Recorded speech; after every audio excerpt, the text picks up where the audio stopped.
선생님 인사드리겠습니다. 안녕하십니까? 평소하고 다름없이 길을 나섰는데 제가 내일부터 이 징검다리 연휴인 것을 생각을 못했어요. 보니까 차가 엄청 막혀가지고 마음을 졸이면서 왔습니다. 오늘 요한복음 21장 교제하겠습니다. 21장 1절부터 오늘 본문은 14절까지 교제하겠습니다. 제가 읽고 성도님들은 귀로 들으시면서 눈으로 같이 따라 읽으시면 좋겠습니다. 그 후에 예수께서 디베랴 호수에서 또 제자들에게 자기를 나타내신 일은 이러하니라. 시몬 베드로와 디두모라 하는 도마와 갈릴리 가나 사람 나다나엘과 세베대의 아들들과 또 다른 제자 둘이 함께 있더니 시몬 베드로가 나는 물고기 잡으러 가노라 하니 그들이 우리도 함께 가겠다 하고 나가서 배에 올랐으나 그날 밤에 아무것도 잡지 못하였더니 날이 새어갈 때에 예수께서 바닷가에 서셨으나 제자들이 예수인 줄 알지 못하는지라. 예수께서 이르시되 얘들아 너희에게 고기가 있느냐 대답하되 없나이다. 이르시되 그물을 배 오른편에 던지라. 그리하면 잡으리라 하시니 이에 던졌더니 물고기가 많아 그물을 들 수 없더라. 예수께서 사랑하시는 그 제자가 베드로에게 이르되 주님이시라 하니 시몬 베드로가 벗고 있다가 주님이라 하는 말을 듣고 겉옷을 두른 후에 바다로 뛰어내리더라. 다른 제자들은 육지에서 거리가 불과 한 50칸쯤 되므로 작은 배를 타고 물고기 든 그물을 끌고 와서 육지에 올라보니 숯불이 있는데 그 위에 생선이 놓였고 떡도 있더라. 예수께서 이르시되 지금 잡은 생선을 좀 가져오라 하시니 시몬 베드로가 올라가서 그물을 육지에 끌어올리니 가득히 찬 큰 물고기가 153마리라. 이같이 많으나 그물이 찢어지지 아니하였더라. 예수께서 이르시되 와서 조반을 먹으라 하시니 제자들이 주님이신 줄 아는 고로 당신이 누구냐 감히 묻는 자가 없더라. 예수께서 가셔서 떡을 가져다가 그들에게 주시고 생선도 그와 같이 하시니라. 이것은 예수께서 죽은 자 가운데서 살아나신 후에 세 번째로 제자들에게 나타나신 것이라. 오늘 말씀은 제자들에게 세 번째 이제 나타나신 예수님에 대해서 교제를 하겠습니다. 오늘 말씀 제목은 목적이 이끄는 삶이라고 이렇게 적어놨습니다. 목적이 이끄는 삶 하니까 책도 많이 있고 생소한 제목은 아닌데 말씀을 묵상하면서 이 제목을 생각을 해봤습니다. 동영상은 생략을 하고요. 오늘 1절에 디베랴 호수 또는 디베랴 바다라고 하는데 그 디베랴 호수 또는 디베랴 바다가 어디인가를 먼저 지리적으로 좀 살펴보면요. 지금 그림에 보이는 것이 이제 이스라엘의 지도고 위에가 이제 갈릴리 바다고 갈릴리 호수고 이제 밑에가 이제 사해고 그 사이로 이제 요단강이 이렇게 쭉 흐르고 있습니다. 여기서 이제 오늘 1절에 나오는 디베랴 호수 또는 디베랴 바다는 어디냐면, 바로 이 녹색으로 표시된 이 지역이 이제 디베랴 지역인데 이것을 확대해서 보면 이렇게 됩니다. 이 디베랴는 갈릴리 호수의 서쪽에 이렇게 연안 쪽에 있는 그런 어촌 마을입니다. 그래서 제가 공부를 해보니까 이 헤롯 안디바가 이 건설을 해서 로마 황제인 티베리우스에게 헌납한 것이 이 디베랴 지역입니다. 그래서 이 다른 성경에 보니까 요한복음 6장에는 이 갈릴리 바다라고도 묘사가 되어 있고 또 누가복음 5장에는 게네사렛 호수라고도 묘사가 되어 있고 또 민수기에는 긴네렛 바다라고도 이렇게 묘사되어 있는데 이것이 다 같은 말입니다. 그러니까 디베랴 바다, 갈릴리 호수, 긴네렛 호수, 게네사렛 호수 이것이 다 같은 장소를 의미하고 있다라는 것을 성도님들 아시면 좋겠습니다. 예수님은 이제 예루살렘 성에 입성하셔서 거기서 이제 신문을 받으시고 이제 십자가를 달리시고 죽으신 후에 이제 부활하셨는데 거기서 이제 제자들을 만나시잖아요. 예수님께서 이제 부활하셔서 만나시는데 오늘 나오는 이 디베랴 바다는 예루살렘이 아니라 바로 이 갈릴리 지역에 있습니다. 그래서 이 말씀을 보면서 제자들은 왜 예루살렘이 아니라 갈릴리까지 이렇게 올라가 있을까? 아까 그 지도를 보면 예루살렘은 이제 이 정도 지역이 되고 아래쪽이고 요단강 아래쪽이고 이 디베랴 갈릴리 지역은 이제 이 위쪽인데 왜 오늘 본문에는 제자들은 예루살렘이 아닌 갈릴리에 있었을까? 이제 이 부분을 좀 생각을 해보면 크게 세 가지 가능성을 좀 생각해 볼 수가 있습니다. 첫 번째 가능성은 예수님께서 십자가에서 달려 죽으실 때에 이제 그 예수님을 쫓는 무리라는 이제 이러한 얘기를 듣고 이런 핍박을 받을 수 있기 때문에 이런 핍박을 피해서 갈릴리로 피신한 것이다 라는 이런 가능성을 생각해 볼 수가 있고요.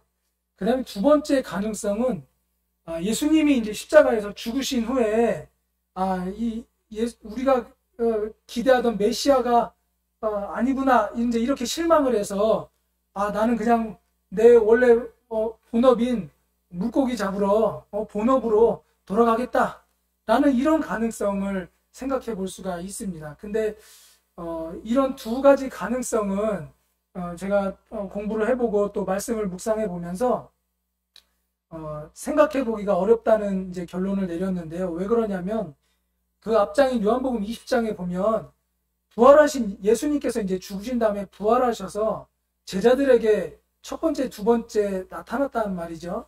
그 부활하신 예수님을 제자들이 두 눈으로 이렇게 직접 목격하고 도마는 예수님의 그 옆구리와 손바닥을 이게 못자국과 참자국을 만져보고 실제로 이렇게 하면서 부활하신 예수님을 두 눈으로 봤을 텐데 핍박을 피해서 갈릴리로 피신했다든가 아니면 예수님의 죽음에서 실망해서 자기 그냥 본업으로 복귀했다라고 생각하기에는 그 맥락이 맞지 않겠다라고 이렇게 생각이 들어집니다. 그래서 또 하나 생각해 볼 수 있는 가능성은 바로 예수님의 명령에 순종해서 이 갈릴리 지역에 있었을 것이다 라고 이렇게 생각해 볼 수가 있는데요. 그렇게 말씀을 드릴 수 있는 근거는 마태복음 28장에 보면 부활하신 예수님께서 제자들에게 나타나서 하신 말씀이 있습니다. 이에 예수께서 이르시되 무서워하지 말라 가서 내 형제들에게 갈릴리로 가라 하라 거기서 나를 보리라 하시니라. 그래서 부활하신 예수님께서 이 제자들에게 나타나셔서 갈릴리로 가라 이렇게 말씀을 하셨고 또 지난주에 살펴본 요한복음 20장 21절에 보면 성령을 받으라 이렇게 말씀을 하시는 것들을 염두에 두고 봤을 때 제자들이 핍박을 피해서 갈릴리로 피신했다던가 예수님의 죽음에 실망해서 본업으로 복귀했다라는 이런 가능성보다는 오히려 성령님을 받을 준비를 하고 예수님의 명령에 순종해서 갈릴리로 순종해서 가서 예수님 만날 준비를 하는 이런 것으로 분별하는 것이 더 합당하겠습니다. 오늘 말씀의 본문을 쭉 살펴보면 제자들은 이제 3절에 보면 밤새 고기잡이를 이제 베드로가 고기 잡으러 가겠다 하고 이제 제자들도 같이 따라 나서서 밤새 고기잡이를 했지만 한 마리도 잡지 못했던 것이 나오고 있고요. 그 다음에 이제 부활하신 예수님께서 그때 이제 제자들에게 세 번째 나타나셨다라는 것이 오늘 이제 14절에 나오고 있습니다. 그래서 왜 세 번째인가를 살펴보면 이제 그 앞에 20장에 보면 첫 번째는 도마를 제외한 10 제자들에게 나타나셨던 것이 이제 첫 번째 나타나심이고 두 번째는 여드레 후에 8일 후에 도마를 포함한 11 제자들에게 나타나셨던 것이 두 번째 제자들에게 이제 막달라 마리아나 여인들에게 나타나신 것은 제외하고 순수하게 제자들에게 나타나신 것이 오늘 본문이 세 번째다라는 것을 살펴볼 수가 있습니다. 그리고 이제 6절에 보면 이제 나타나신 예수님께서 밤새 고기잡이를 했지만 한 마리도 못 잡은 이 제자들을 향해서 배 오른편에 그물을 던져라. 그러면 잡을 것이다. 이렇게 명하셨을 때 이 베드로가 제자들이 예수님께 순종을 하고 그랬을 때 이제 많은 물고기가 잡혔다라고 성경에 기록되어 있습니다. 그리고 그 잡힌 마리수는 153마리라고 이렇게 기록되어 있습니다. 이 앞에서 살펴보면 누가복음 5장에 보면 베드로가 같은 이 갈릴리 호숫가에서 예수님 이제 물고기를 잡지 못했을 때 예수님이 그물을 던져라 해서 그 예수님 말씀에 순종해서 그물을 던졌을 때 많은 물고기를 잡아서 그물이 찢어질 정도로 많은 물고기를 잡았던 이러한 사건이 기록되어 있습니다. 그래서 아마도 오늘 본문에서 세 번째 나타나신 예수님께서 제자들에게 배 오른편에 그물을 던지라 그러면 잡을 것이다 라고 명령했을 때 이 제자들은 특히 이 베드로는 그때 그 사건을 기억하지 않았을까, 생각나지 않았을까 이렇게 생각을 해봅니다. 물고기 153마리를 잡았다고 그러는데 이 153마리의 의미가 도대체 무엇인가, 이것을 좀 살펴보니까 이제 여러 가지 이제 성경학자들이 이제 이 153의 의미를 찾아내는데요. 어떤 얘기들이 있냐면 세상에 존재하는 물고기의 종류가 153종류다. 뭐 이런 얘기도 하고 있고, 그 다음에 이제 뭐 100은 이방인의 수를 나타내고 50은 유대인의 수를 나타내고 3은 삼위일체다. 뭐 이렇게 하는 뭐 성경학자도 있고, 1부터 1 더하기 2 더하기 3 더하기 해서 17까지 더하면 153일에 나오는 이제 이런 것도 있고요. 그 다음에 열왕기상에 보면 솔로몬 성전을 건축했을 때 동원된 일꾼이 8만 명, 7만 명, 3,300명, 그래서 15만 3,300명과 연관이 있겠다라고 이렇게 이제 얘기하는 성경 주석들이 있지만, 이런 부분들은 저는 이것이 바로 영예다라고 이렇게 생각이 들어지고, 이렇게 분별하는 것은 합당하지 않다라고 생각이 들어집니다. 오히려 이 153이라는 의미는 이 11절에 있는 말씀처럼 가득히 찬 고기가 153마리라 이같이 많으나, 그러니까 이 153이라는 숫자는 단순히 이 그물에 가득히 찰 정도로 많은 물고기의 수를 나타내는 것이지, 뭐 물고기의 종류가 153종류라든가 뭐 특정한 수를 나타낸다든가 뭐 성전을 만들 때 일꾼의 숫자라든가 이렇게 연관을 짓는 것은 잘못된 분별이다라고 하는 것이 맞겠습니다. 누가복음 5장에서 앞에 말씀드렸는데 그 5장 1절부터 11절에 보면 유사한 사건이 기록이 되어 있습니다. 이제 베드로가 물고기를 잡지 못해서 예수님께서 그물을 던져라 했을 때 이제 많은 물고기를 잡아서 그물이 찢어질 정도로 많은 물고기를 잡았던 이 사건이 누가복음 5장에 기록되어 있는데, 오늘 살펴볼 이 본문과 여러 가지 점에서 유사한 점들이 많이 있죠. 그래서 이 부분을 저희가 좀 짚고 넘어갈 필요가 있는데요. 일단 공통점은 뭐냐면 동일한 장소인 이 디베랴 바닷가, 디베랴 호수였다라는 점과, 그 다음에 동일한 인물인 베드로가 이 두 사건의 현장에 있었다라는 것이 공통점입니다. 그렇지만 차이점은 뭐냐면 이 누가복음 사건과 요한복음 21장의 사건은 이 제자들의 위치가 누가복음에는 이제 육지에 있다가 바다로 들어가는 이제 이런 모습이 묘사가 되어 있는 반면에, 요한복음 21장 오늘 본문의 모습은 계속 바다에 있었던 이런 모습이고, 누가복음 5장의 그물은 너무 많아서 그물이 찢어졌다라고 이렇게 이제 기록이 되어 있지만, 오늘 본문의 말씀은 물고기가 많았지만 그래도 그물이 찢어지지 아니하였다 이렇게 이제 기록되어 있어서 다르다는 것을 알 수가 있습니다. 그리고 가장 큰 차이는 이 누가복음 5장의 사건은 예수님이 십자가에 달리시기 전 공생의 기간 동안에 일어난 이 사건이라고 한다면, 이 요한복음 21장의 사건은 예수님께서 부활하신 이후에 보여주신 이런 사건이다라는 것 측면에서 가장 확연하게 구분이 되어지고, 그러면 이제 이런 궁금함이 생길 수 있습니다. 그러면 동일한 겉으로 보기엔 동일한 표적처럼 보이는데 왜 이렇게 무엇이 다른 것일까? 예, 이런 부분을 좀 고민을 해보고 궁금함이 있을 수가 있습니다. 이거는 저희가 요한복음을 공부하면서 나타나는 표적들은 그 목적이 예수님께서 하나님의 아들이심을 증거하기 위해서 보여주시는 것이 표적의 목적인데, 오늘 본문에 나오는 이 표적은 그런 표적과는 좀 다르다는, 성격이 다르다는 것이죠. 그래서 그 부분은 제가 뒤에서 또 교제를 좀 드리겠습니다. 오늘 나오는 이 제자들이 이제 7명이 나오는데, 그 7명의 반응이 각각 사뭇 다른 것을 볼 수가 있습니다. 이제 먼저 요한은 이제 예수님께서 사랑하시는 제자라고 표현되어 있는데, 이 요한은 예수님을 제일 먼저 알아봤습니다. 그래서 근데 이제 다른 베드로나 이제 다른 제자들은 예수님을 못 알아봤죠. 그래서 그 못 알아본 이유가 뭘까를 좀 생각해 보면, 첫 번째는 밤새 물고기를 잡으면서 오늘 말씀해 보면 4절에 보면 날이 새어갈 때, 그러니까 이제 미명이라는 거죠. 그래서 미명에 이제 새벽 어둑어둑한 무렵이기 때문에 그냥 육신적으로 예수님이 잘 보이지 않는, 사람이 잘 보이지 않는 이제 이런 이렇게 생각해 볼 수가 있고, 또 두 번째 이유로 생각해 볼 수 있는 것은 그 예수님께서 부활하신 다음에 이 엠마오로 가는 그 두 제자들과 얘기를 하는데도 그 두 제자들이 눈이 어두워져서 예수님을 알아보지 못하잖아요. 그와 비슷한 맥락에서 이 제자들의 눈이 어두워져서 예수님을 못 알아보는 것이 아니었는가, 이렇게 생각을 해볼 수가 있겠습니다. 이 요한의 반응과 또 다르게 베드로는 이제 그 예수님이다라고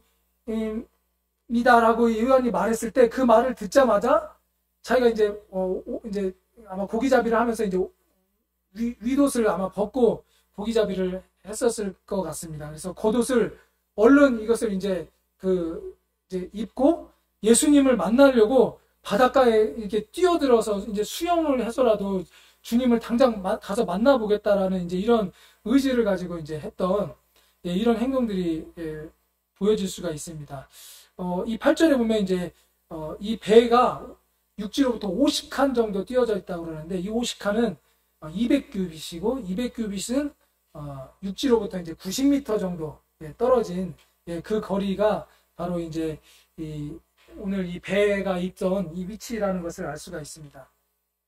그리고 이제 한편에 다른 제자들은 이 153마리 이 물고기가 있는 이 그물을 끌고 이렇게 이제 나오는 이런 역할들을 했습니다. 그래서 요한과 베드로와 이 나머지 제자들의 반응이 이렇게 서로 다르다라는 것을 저희가 본문에서 살펴볼 수가 있고요. 그 다음에 또 하나 보여줄 수 있는, 관찰할 수 있는 것은 예수님께서 조반을 준비해서 제자들을 대접했다라는 것을 살펴볼 수가 있습니다.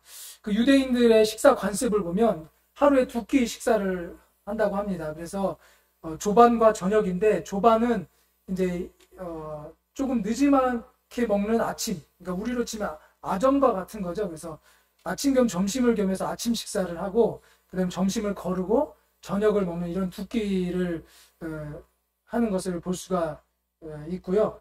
그 다음에 이제 오늘 말씀에 보면 9절에 보면 숯불이 있는데 이 주님께서 숯불을 준비를 하셨고, 그 다음에 또 생선이 놓였고 떡도 있더라. 생선도 준비하시고 떡도 준비하시고, 그리고 제자들을 이 밤새 그 고기 잡느라 고생한 제자들에게 와서 조반을 먹어라, 이렇게 먹으라, 이게 초청하시는 모습이 있고, 그러면서 13절에 예수님께서 가셔서 떡을 가져다가 이 제자들에게 주시고 생선도 그와 같이 하시니라.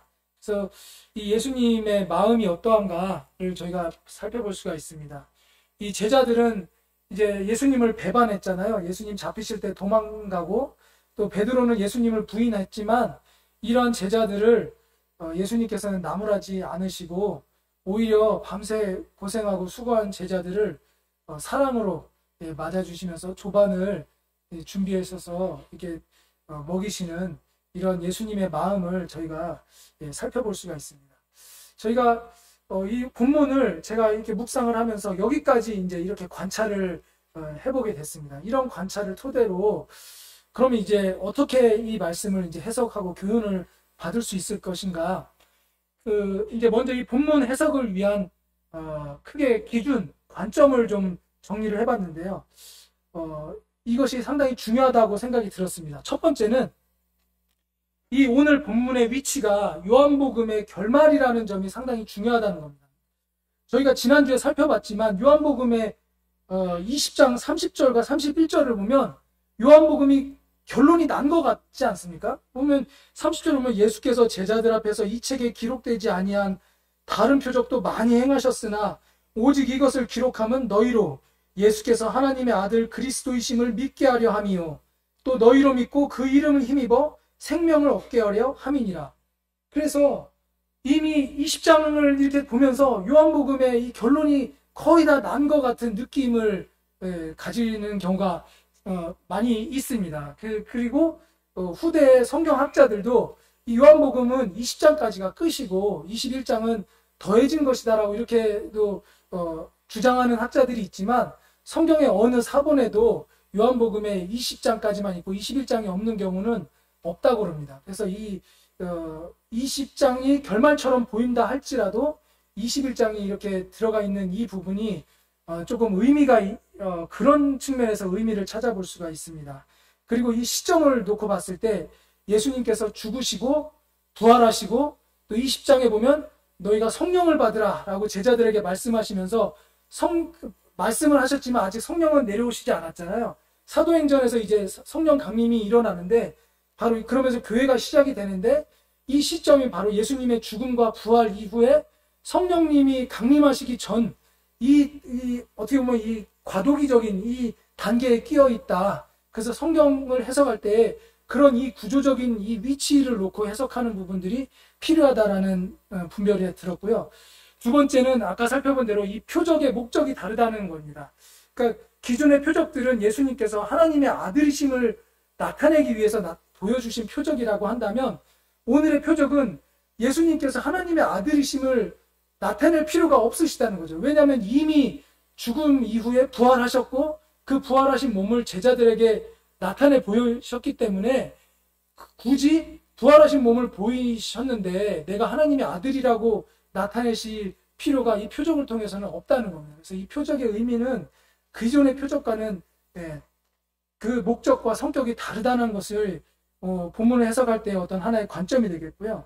그 다음에 또 하나 세 번째 관점은 마태복음에서 이제 이 베드로에게 제자들에게 하셨던 이 말씀 중에 내가 너희로 사람을 낚는 어부가 되게 하리라 이렇게 하셨던 이런 말씀들을 염두에 봤을 때 정말 처음에 불렀을 때는 어부였고 물고기를 잡는 그러한 자들이었지만 예수님께서 이 제자들을 이제 부르면서 너희가 그동안에 물고기 잡았지만 이제는 너희로 사람을 낚는 어부가 되게 하겠다라는 이 말씀이 오늘 본문 해석을 위한 또 다른 관점이다라고 생각이 들어집니다. 그래서 이 세 가지의 기준을 제가 이게 곰곰이 고민을 하면서 생각을 해봤을 때 이 예수님께서 하나님의 아들이심을 나타낸다라는 측면보다는 오늘 본문을 해석할 때 이제 20장에서 성령을 받은 이 제자들이 성령을 받으라고 말씀을 하셨지만 아직 성령이 임하지 않은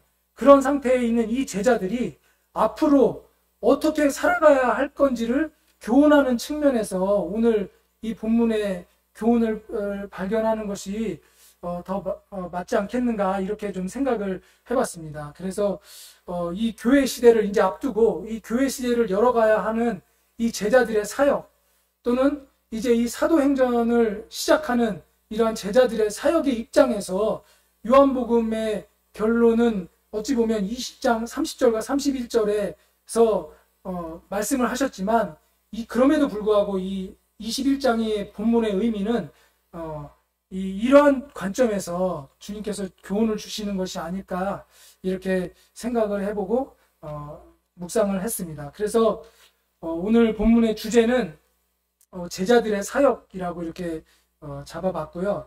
이 제자들은 오늘날로 하면 교회라고 할 수 있습니다. 그래서 이 교회의 사역이라고도 말을 바꿀 수가 있겠습니다. 그리고 중심 사상은 바로 이 교회의 사역은 주님과 함께하는 것이다 라고 이렇게 중심 사상을 정해봤습니다. 이러한 주제와 중심 사상을 가지고 본문을 해석을 해봤는데요. 첫 번째, 교회의 사역은 주님의 인도함이 없이는 불가능하다는 겁니다. 교회의 사역에 있어서 세상적인 조건은 중요하지 않다는 것을 발견할 수 있습니다. 여기 보면 이제 베드로와 이 제자들이 이 베테랑 어부들이잖아요. 나는 고기 잡으러 가겠다라고 한 이 평생 어부일을 한 이 베테랑 어부일지라도, 그리고 이 고기 잡는 이 시기가 아마도 베드로가 이제 고기를 잡는다라고 했을 때는 밤새 잡았다라는 거는 아마도 이 밤에 활동하는 이 고기들을 잡기에 이 고기 잡는 시점이 가장 이 밤이 적당하다라고 이제 자기의 경험상 이렇게 이제 분별을 하고 그렇다 할지라도 고기를 한 마리도 잡지 못한 이런 것을 생각해 볼 수가 있고, 그래서 이 교회의 사역은 바로 이 주님의 음성에 순종해서 반응할 때 바로 이 수많은 물고기를 잡았던 것처럼 열매를 맺을 수 있다라는 교훈을 얻을 수가 있습니다. 만약에 베드로가 또 제자들이 자기의 실력만 믿고 주님 말씀에 순종하지 않았다면 이 고기를 절대 얻을 수가 없었고 열매를 맺을 수가 없는 것이죠. 그래서 이 제자들의 제자들의 사역을 보면서 바로 이 교회의 사역은 이 주님의 인도함이 없이는 불가능한 것이다, 불가능하다라고 이렇게 생각을 해볼 수가 있습니다. 두 번째 교훈은 이 교회의 사역은 모든 지체들이 힘써야 한다는 것을 알 수가 있습니다. 이 교회의 사역에 있어서 첫 번째는 이제 영적인 민감성이 필요하다는 겁니다. 저희가 교회의 목표, 성령이 하나 되시게 하신 것을 힘써 지키자 이러면서 이제 교회 목표 3가지 실천사항이 있는데, 첫 번째, 모이기를 힘쓰자 이렇게 있습니다. 이 사도 요한은 예수님을 제일 먼저 알아봤죠. 그래서 이 영적인 민감성이 이 교회의 사역을 하는 데 있어서도 오늘날에 필요하다는 것을 볼 수가 있습니다. 그래서 이 영적인 민감함은 어떻게 이루어질 수 있느냐, 모이기에 힘쓸 때, 그래서 모여서 성도님들이 말씀 교제와 또 기도와 또 이 말씀의 가르침을 받으며 성경을 묵상하며 공부할 때 바로 주님의 음성을 듣고 주님과 교제할 때 이 영적인 민감성이 있을 수 있다는 것을 알 수가 있습니다. 그리고 또 하나는 이 베드로와 같은 이런 실제적인 행동이 필요하다는 것입니다. 그래서 이 교회의 사역에 있어서 이 실제적인 행동이 필요한데요. 그것은 이제 저희가 세운 교회 목표의 두 번째, 바로 이 맡은 일에 힘쓰자라는 것과 또 관련이 있습니다. 그래서 영적으로 분별할 뿐만 아니라 분별을 하고 난 이후에는 실제적인 행동을 이 베드로처럼 해야 되는 이러한 역할들도 있어야 된다는 것입니다. 그래서 전도하고 신방하고 또 자신의 물질과 시간과 노력을 주님께 드리고, 또 저희 뒤에 있는 이제 이 교회 가꾸기 목록을 실질적으로 실천하는 이러한 모습들이 바로 이 교회의 사역에 있어서 필요하다는 것을 이 베드로의 이 행동을 보면서 저희가 교훈을 받을 수가 있고요. 세 번째는 이 교회의 사역에 있어서 또 합력하는 것이 필요하다는 것을 이 남은 제자들이 이 153마리의 물고기들을 그물을 같이 힘을 합쳐서 끌고 오는 이러한 모습을 보면서 이 합력해서 하는 것을 통해서 교회의 사역에 이 합력이 필요하다는 것을 생각해 볼 수가 있습니다. 그래서 이것은 교회의 목표인 세 번째, 바로 이 함께하는 일에 힘쓰자라는 것과 관련이 있겠습니다. 그래서 이 제자들의 반응, 사도 요한처럼 영적으로 민감하게 분별하고 또 베드로처럼 분별함 뿐만 아니라 실질적으로 행동으로 나서고, 그 다음에 이 남은 제자들처럼 서로 합력해서 물고기들을 그물을 끄는 이러한 것들을 통해서 이 교회의 사역, 제자들의 사역은 모든 지체들이 누구 하나 빠지지 않고 이 모든 지체들이 힘써야 한다는 이런 교훈을 저희가 생각해 볼 수가 있겠습니다. 마지막으로 세 번째, 교회의 사역은 주님으로부터 위로받는다는 것을 또 교훈을 얻을 수가 있습니다. 교회의 사역은 육신적으로 힘이 들 수 있습니다. 그리고 실질적으로 힘이 듭니다. 힘이 들죠. 그래서 여기 오늘 본문에도 보면 제자들은 밤새 고개제비 하느라고 너무나도 피곤했던 이런 모습을 저희가 생각해 볼 수가 있습니다. 밤새 고기잡이를 했으니 얼마나 피곤하겠어요. 저희가 교회 일들을 할 때에도 육신적으로 힘이 듭니다. 성도님들이 교회 일만 하는 것이지 아니잖아요. 직장의 일도 있고, 그 다음에 또 가정의 일도 있고, 자녀를 돌보기도 하고, 부모님을 또 보살피기도 하고, 또 교회 와서는 교회 일도 하고, 이런 교회 밖의 일들을 하면서 교회 일들까지 하는 이러한 모습들이 마치 밤새 고기잡이 하느라 피곤해하는 이 제자들의 모습처럼 육신적으로 힘이 들 수 있고 실제적으로도 힘이 든다는 것을 저희가 살펴볼 수가 있는데, 중요한 것은 근데 그것이 아니라, 그러나 주님으로부터 오는 위로가 있기 때문에 이러한 힘듦을 참아낼 수 있고 또 이겨낼 수 있다는 것입니다. 오늘 본문에서처럼 예수님께서 제자들을 위해서 친히 솔수 조반을 준비하셨던 이러한 모습을 볼 수가 있습니다. 우리가 주님으로부터 보는 위로는 이 땅에서 받는 그런 위로도 있을 수 있습니다. 그래서 뭐 물질적으로 부유해진다든가, 뭐 장수한다든가, 뭐 어떤 직업에 성공한다든가, 이런 이 땅에서 주님이 주는 위로가 있을 수도 있지만, 더 큰 위로는 하늘나라에서의 상급일 것입니다. 우리가 어제 큐티한 그 히브리서 말씀이었나요? 히브리서 11장 6절 보면, 믿음이 없이는 하나님을 기쁘시게 못하나니 하면서, 하나님께 나아가는 자는 반드시 그가 계신 것과 또한 그가 자기를 찾는 자들에게 상 주시는 이심을 믿어야 할지니라. 그래서 우리가 이 직장 일을 하랴, 부대 일을 하랴, 또 가정 일을 하랴, 그러면서 또 교회 일을 하랴, 너무나도 피곤하고 힘들 수 있지만 주님께서 위로하시는 이 위로가 를 생각할 때 이러한 고단함과 또는 힘듦을 능히 이겨낼 수 있고 주님이 주시는 그 하늘나라의 상급을 소망할 수 있겠다는 그런 교훈을 얻을 수가 있겠습니다. 말씀을 정리를 하겠습니다. 교회의 사역은 주님과 함께하는 것인데, 오늘 본문을 통해 봤을 때 부활하신 예수님이 세 번째 제자들을 만나게 되고, 그 전장에서 20장에서 성령을 받으라고 이렇게 말씀을 하셨고, 그렇지만 아직 성령은 강림하지 않은 이러한 시점에서 제자들에게 예수님은 어떠한 교훈을 주시고자 하셨을까? 이 제자들은 이제 앞으로 성령님이 오시면 어떻게 사역을 해나갈 것인가?